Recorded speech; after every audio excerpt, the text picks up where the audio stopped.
Custo de vida, emprego e desemprego, cesta básica, tarifas públicas, salário mínimo. Agora, na Brasil Atual, a análise do DIEESE. E agora vamos conversar com o diretor técnico do DIEESE, Fausto Augusto Júnior. Bom dia, Fausto. Bom dia, Glauco. Bom dia a todos. Fausto, ontem à noite, por conta de pressão de senadores e principalmente de líderes partidários, o Senado acabou adiando novamente a votação da MP 927, que você já tratou aqui em outras edições do programa, que basicamente reduz diversos direitos trabalhistas sob pretexto de preservar emprego e a renda dos trabalhadores. Esse adiamento deve fazer com que a MP perca a validade, já que ela tem aí até domingo para ser votada, mas ainda assim muitos parlamentares acham que é preciso ficar atento para ver como o governo age até lá.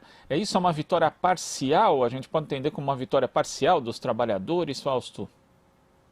Bem, Glauco, foi uma vitória importante ontem. Ontem, inclusive, o presidente do Senado, ele declara, inclusive, que a medida provisória vai caminhar para a caducidade, ou seja, ela caminha para vencer o prazo de votação e não é referendada pelo Congresso Nacional, o que indica, então, que provavelmente até domingo a medida deve perder a sua validade. Ela tem a validade durante o período dos 4 meses ali que ela passou, mas a princípio tudo indica realmente que ela deixa de existir.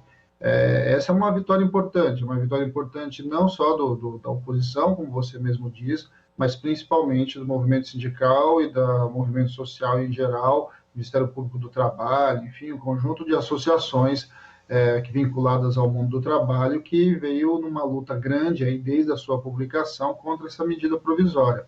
É bom lembrar, Glauco, que a MP 927 ela foi a primeira medida do governo com relação aos direitos trabalhistas logo depois da pandemia.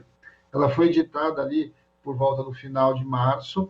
É bom lembrar que foi essa medida que possibilitava a redução da jornada de trabalho, com redução de salário sem a negociação com o sindicato, possibilitava já naquele momento a suspensão do contrato de trabalho sem nenhum direito para o trabalhador, ou seja, sem nenhuma renda, que a gente conseguiu derrubar na medida provisória seguinte. Ali estava também aquela possibilidade de antecipar férias, de antecipar feriado, a questão do banco de horas individual, que se alongava quase que indefinidamente, também sem negociação com o sindicato. É uma medida provisória bastante extensa, ela se diz respeito ao conjunto grande de direitos, e que ainda depois da passagem pela Câmara, Glauco, ela ainda teve uma questão ali colocada, que foi a possibilidade, inclusive, do descumprimento dos acordos coletivos, inclusive daqueles já tramitados em julgados com relação à Justiça do Trabalho. Era uma medida provisória bastante polêmica, ela se remetia a direitos do trabalho, ela se remetia a tirar os sindicatos da efetivação da negociação coletiva, e ela ainda alterava questões como, por exemplo, da Covid-19. É bom lembrar que uma das medidas que estava contida nessa medida provisória era a não caracterização da Covid-19 como doença profissional, ou seja, você inclusive impedia que, se o trabalhador pegasse a Covid-19 aí, tendo que trabalhar nesse período aí de pandemia, isso fosse considerado para todos os fins como doença profissional. Você ainda tinha a questão de que mexia na possibilidade de dobrar a jornada dos trabalhadores da saúde, sem nenhum tipo de negociação com o sindicato. Quer dizer, era um conjunto de medidas que, vamos dizer que, de certo modo, alterava substancialmente as relações de trabalho. É importante o fim dessa medida provisória, ela abre a gente poder rever uma série de discussões que foram colocadas não só nela, mas inclusive desde a reforma trabalhista. Eu acho que ela coloca uma discussão para dentro do Congresso Nacional, que direito do trabalho não pode ser simplesmente revogado por uma medida provisória do governo que tem isso como parâmetro. Eu acho que a gente tem agora é óbvio que nós temos que ficar bastante vigilantes, né? A gente sempre tem que estar vigilante em relação a essas questões, mas acredito que a medida 927 realmente ela está sepultada. A questão para frente é que o governo sempre pode emitir uma outra medida provisória. A gente tem que olhar também o que o governo está propondo aí, está prevendo com relação à reforma trabalhista. Ele tem falado muito disso.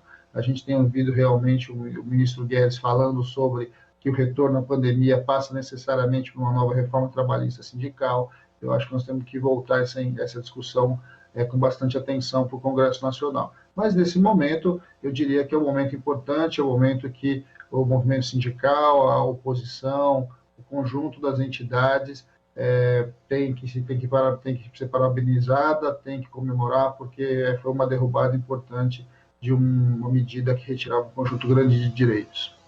E também estanca um pouquinho essa onda, né, que a gente pode até chamar, Fausto, usando aí a expressão utilizada pelo ministro do Meio Ambiente, Ricardo Salles, naquela emblemática reunião ministerial de 22 de abril, de que estava passando uma boiada, né, em termos de redução de direitos trabalhistas, não só no Congresso Nacional, mas tivemos inclusive decisões do Judiciário, do próprio Supremo Tribunal Federal, validando algumas dessas reduções de direitos, né, algumas inclusive afrontando a Constituição, segundo diversos especialistas, mas isso agora teve um freio. Então pode ser o momento justamente do Congresso Nacional discutir outras medidas, outras iniciativas que vão no sentido justamente de garantir a sobrevivência econômica das famílias durante a pandemia, algo que tem ficado muito a desejar por parte do governo?